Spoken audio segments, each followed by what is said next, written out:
We're only one day away from the release of Ant-Man and the Wasp: Quantumania, a movie that Marvel has touted, that they've praised, that they said is so important for the future of the MCU, especially to kick off Phase 5. But it just continues to get worse for the Marvel Cinematic Universe. After the disaster that was Phase 4, this movie is already getting slammed before it's even out. And it's getting slammed by the very same people who typically praise Marvel movies, but even they can't excuse this one. A 52% on Rotten Tomatoes right now. And if you're keeping track, the only thing that's better than MCU-wise was Eternals. And Eternals is a movie, not only the critics hate it, the audience also hated it, and it lost money. It lost a massive amount of money for Marvel. And as we sit here today, Ant-Man 3 is the second MCU film to get a rotten score on Rotten Tomatoes. And it's one thing, sometimes we see critics hate something, you know what I mean?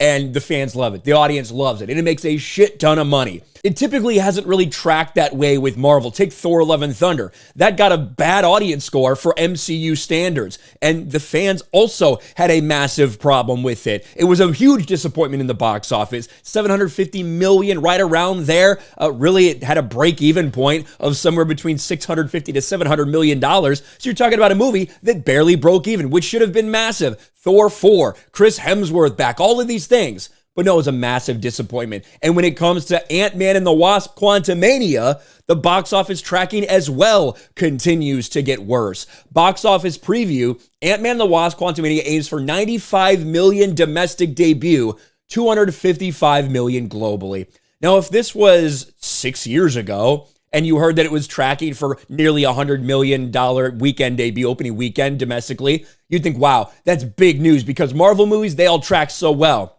That is not the case anymore. Look at the first Ant-Man, 2015.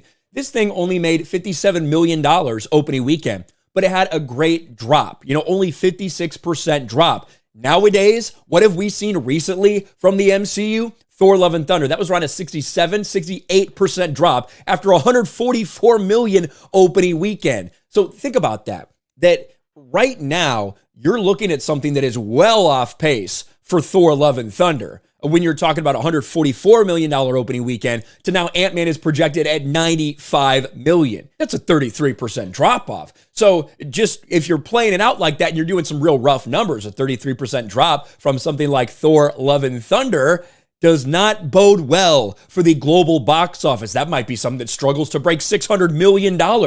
And for a movie that cost $200 million to make, like Ant-Man, by far the most expensive Ant-Man movie they've ever made, and then you add on the massive marketing that they've done, including at least a $30 million Super Bowl spot, this thing likely needs to make around $600 million just to break even. But same thing when you look at these big fallouts. Wakanda Forever, 63% drop. Doctor Strange, 67% drop. All these movies are having massive drops for Marvel. That's what we see. We see a ramp up, we see it a big opening weekend, and then we see it fall off.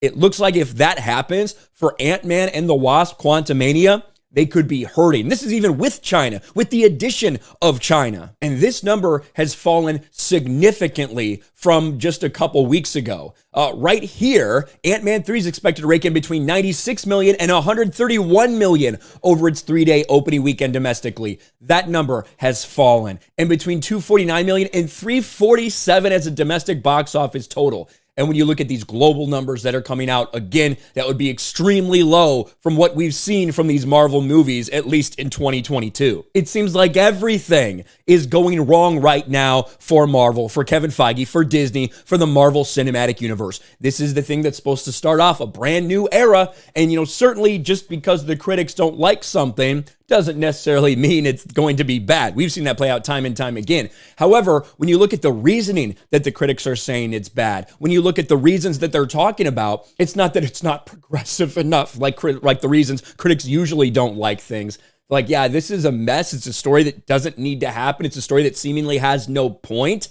And there's a ton of propaganda in this film. I'm sure that's the one thing the critics do love, but it wasn't enough to overcome how bad it was for a lot of people. This could get messy for Marvel and the MCU. Let me know what you think about this in the comments section below. Smash a like button, subscribe to the channel, ring the bell for notifications, share this video out there, and I'll talk to you later.